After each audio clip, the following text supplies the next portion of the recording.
Assalamualaikum warahmatullahi wabarakatuh. Kami dari kelompok 7 akan menjelaskan mengenai materi pelanggaran hak dan pengingkaran kewajiban. Di sini saya akan menjelaskan mengenai pengertian pelanggaran hak dan pengingkaran kewajiban. Pelanggaran hak dan pengingkaran kewajiban adalah tindakan yang melanggar hak orang lain atau tidak memenuhi kewajiban yang seharusnya dilakukan. Pelanggaran hak dan pengingkaran kewajiban merupakan masalah sosial yang dapat merugikan banyak orang. Lalu berikutnya, apa sih contoh pelanggaran hak itu? Nah, di sini saya akan menjelaskan mengenai contoh pelanggaran hak di sekolah, yaitu bullying. Bullying termasuk pelanggaran hak dalam lingkungan sekolah karena melanggar hak atas rasa aman. Setiap siswa berhak merasa aman secara fisik dan emosional di lingkungan sekolah. Bullying mengancam keamanan dan kenyamanan tersebut. Yang kedua, melanggar hak untuk dihargai dan diperlakukan dengan hormat. Semua siswa berhak diperlakukan dengan hormat dan tanpa didiskriminasi.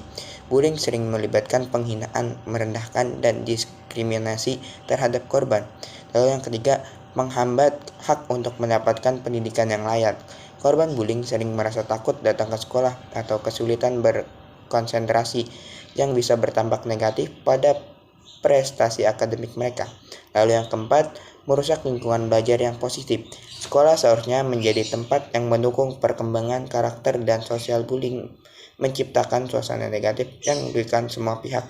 Karena itulah, bullying bukan hanya masalah perilaku, tapi juga pelanggaran serius terhadap hak-hak dasar siswa. Ini saya akan mempresentasikan kelompok PPKN, yaitu tentang membuang sampah sembarangan termasuk pengingkaran kewajiban dalam warga karena satu, mengabaikan kewajiban menjaga kebersihan lingkungan. Setiap warga memiliki kewajiban untuk menjaga kebersihan lingkungan tempat tinggalnya. Membuang sampah sembarangan berarti tidak menjalankan tanggung jawabnya tersebut. Yang kedua, merusak kepentingan bersama. Sampah yang dibuang sembarangan bisa mencemari lingkungan, menimbulkan bau, dan menyebabkan banjir atau penyakit. Ini berdampak negatif pada orang lain. Padahal setiap orang wajib menjaga kenyamanan bersama. Yang ketiga, melanggar aturan sosial dan hukum. Banyak wilayah memiliki peraturan tentang membuang sampah. Melanggarnya berarti tidak menaati hukum dan norma yang berlaku dalam masyarakat. Yang keempat, mencerminkan kurangnya kepedulian terhadap lingkungan. Kewajiban warga tidak hanya untuk diri sendiri, tapi juga untuk lingkungan sekitar. Membuang sampah sembarangan menunjukkan sikap tidak peduli terhadap lingkungan dan kepada orang lain. Tindakan ini bukan sekedar soal kebiasaan buruk, tapi juga bentuk nyata dari pengingkaran terhadap kewajiban sebagai warga yang bertanggung jawab. Pelanggaran hak negara dan menerima pajak terjadi jika satu, warga atau badan usaha tidak membayar pajak atau menghindari pajak. Ini merugikan negara karena pajak adalah sumber utama pendapat negara. Ketika orang atau perusahaan tidak membayar pajak, hak negara untuk menerima pendapatan berkurang.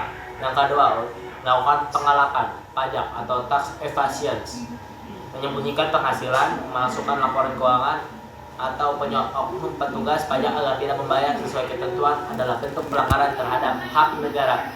Yang ketiga, memanipulasi data atau dokumen perpajakan.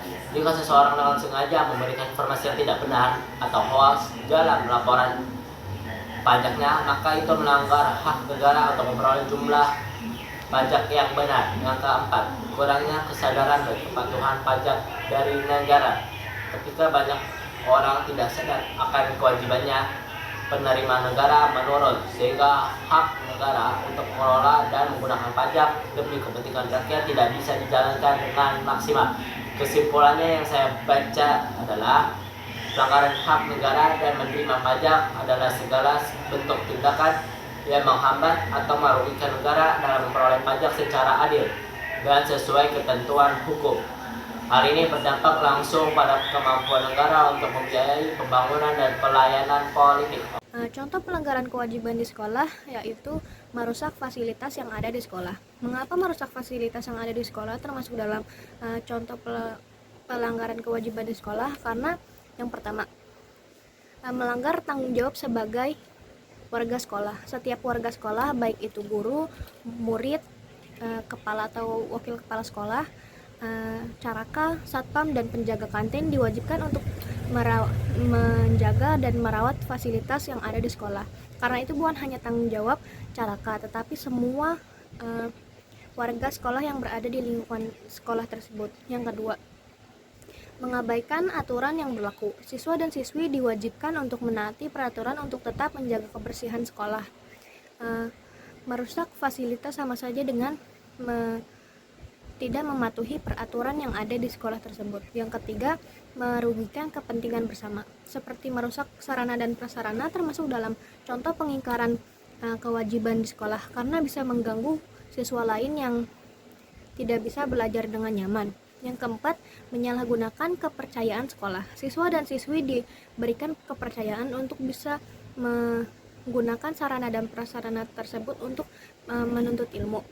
Jika merusak sama saja dengan mengkhianati kepercayaan yang sudah diberikan. Contoh pelanggaran hak di masyarakat yaitu lingkungan yang kotor. Mengapa lingkungan yang kotor termasuk dalam contoh pelanggaran hak di masyarakat? Karena yang pertama, melanggar hak warga untuk bisa hidup di lingkungan yang sehat dan bersih. Setiap warga berhak untuk bisa hidup di lingkungan yang bersih dan sehat. Karena lingkungan yang kotor bisa menyebabkan berbagai penyakit yang bisa membahayakan warga sekitar. Yang kedua, mengganggu kenyamanan hidup. Lingkungan yang kotor bisa mengganggu hidup warga yang berdampak langsung pada kehidupan mereka. Yang ketiga, menimbulkan risiko kesehatan masyarakat. Lingkungan yang kotor bisa menyebabkan berbagai penyakit seperti demam berdarah, diare, dan infeksi. Yang keempat, merusak hak-hak anak untuk tumbuh di lingkungan yang layak. Anak-anak berhak untuk bisa hidup di lingkungan yang bersih dan sehat. Lingkungan yang kotor bisa menyebabkan menghambat pada tumbuh kembang anak, sehingga anak tidak bisa tumbuh dengan maksimal. Contoh pengingkaran kewajiban negara. Pengingkaran kewajiban negara dalam membangun infrastruktur di bidang pendidikan berarti negara tidak menjalankan tanggung jawabnya untuk menyediakan sarana dan prasarana pendidikan yang layak bagi warganya. Berikut penjelasannya. 1. Negara wajib menjamin pendidikan yang layak. Menurut konstitusi dan hukum yang berlaku, negara punya kewajiban menyediakan fasilitas negara seperti gedung sekolah, perpustakaan, laboratorium, dan akses teknologi. 2. Menghambat hak warga untuk mendapatkan pendidikan. Jika negara tidak membangun atau memperbaiki infrastruktur pendidikan, banyak siswa akan kesulitan belajar. Ini berarti negara mengingkari perannya dan mengabaikan hak masyarakat. 3. Menciptakan ketimpangan pendidikan. Ketika hanya sebagian wilayah yang memiliki fasilitas pendidikan yang memadai, terjadi ketidakadilan. Anak-anak di daerah terpencil atau miskin menjadi korban dari kelalaian negara. 4. Melemahkan kualitas sumber daya manusia. Infrastruktur yang buruk berdampak pada kualitas pembelajaran. Akibatnya, generasi muda tidak mendapatkan bekal pendidikan yang optimal dan hal ini bisa merugikan masa depan bangsa. Kesimpulannya, jika negara tidak membangun atau memperhatikan infrastruktur pendidikan, itu merupakan bentuk pengingkaran terhadap kewajiban negara untuk mencerdaskan kehidupan bangsa, seperti yang tercantum dalam Undang-Undang Dasar 1945.